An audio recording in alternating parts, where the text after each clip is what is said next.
Ayan yung king ng bees, yung itim. Tapos ayan naman sila.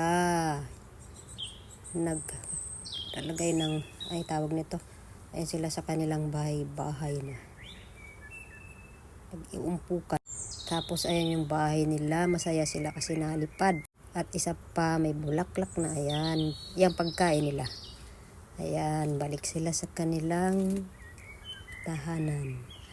Ayan sila. Ganyan sila. Parang mga langaw. Yung mga bees. Nagkukumpulan. Gumagawa sila ng honey.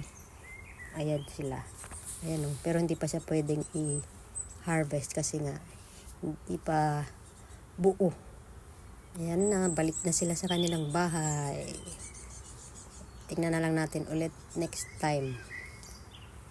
Ayan. Pag okay na, papakita ko sa inyo kung paano mag trabaho niyan. Okay.